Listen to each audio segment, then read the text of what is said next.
Poems are subjective and they're personal, and I think of them as, some of you won't know what this means, as Kodak moments. In other words, you had a thought, you wrote it down, you can go back and visit it, you like a picture, you know? Because they are subjective and personal. When I got all the poems in, I said, we can't just have one winner. That's ridiculous. So I decided we'd have 5. The board went along with that. And I have a group of readers, in case you're interested.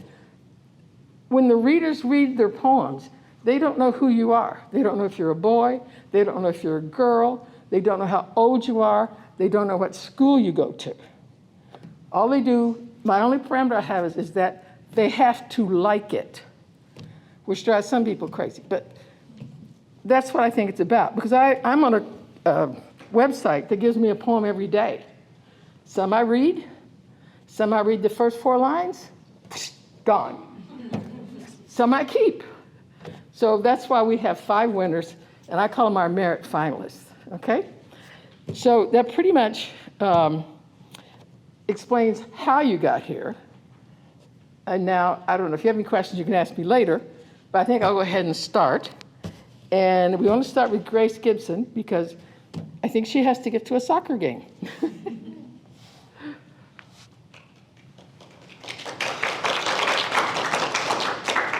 Okay, so the title of my poem is When the Water Bleeds True.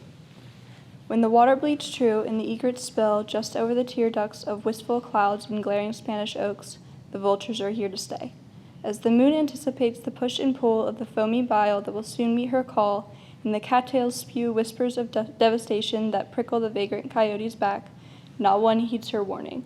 When the water bleeds true, the usual harmony of the children laughing is infected with the arrival of 6 tidy crows, watching intently. As the wind blows with glee and malice, the gray man slips, defeated, back into the grip of the salt. When the water bleeds true, there is less than a splinter of hope for you.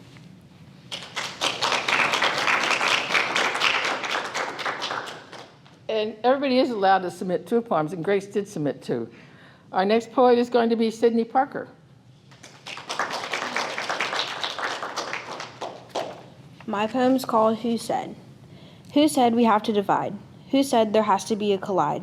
If we're all the same, why can't we break the chain? No matter what the class, it's time to break the glass.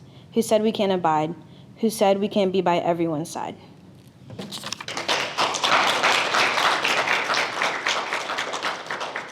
Do you want them to use the microphone? If anybody does, holler. The next poem will be Alexis Canto.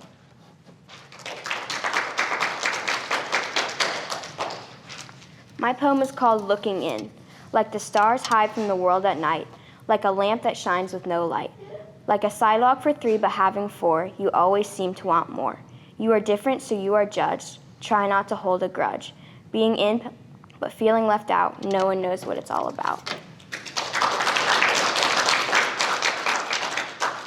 And now we have Jessica Goedjo. Goedjo? Goedjo. Goedjo. Go ahead. Go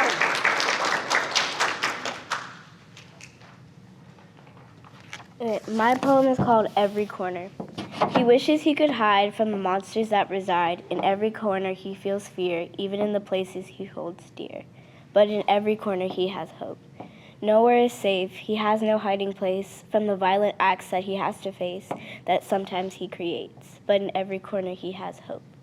And then the monsters may never go, and his dark thoughts on things may never slow. And all his friends may be 6 feet below, he has hope.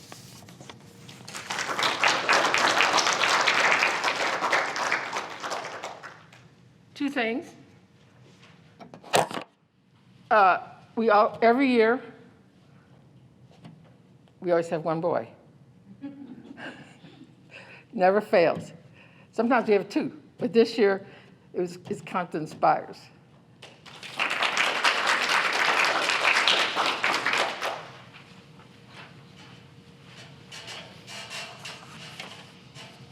Anxiety, the opposite of tranquility. One will tie down, one will enlighten.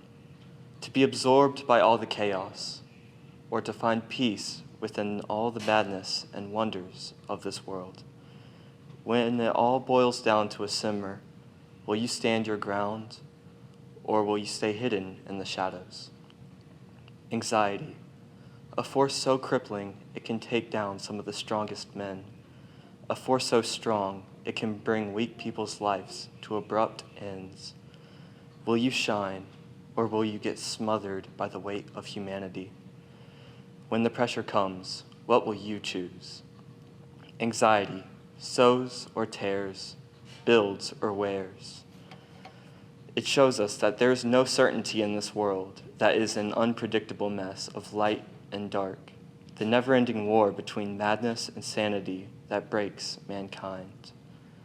Anxiety, the overwhelming feeling of worry we all face, when it feels like time has slowed almost to a stop, and people everywhere are looking at you, watching, waiting for you to do something that you are unprepared for. Do you run from the spotlight, or do you stay and fight? Anxiety, the opposite of tranquility, the oppression we put on ourselves, that dark figure that swallows you up in all of your nightmares. Anxiety makes or breaks the man.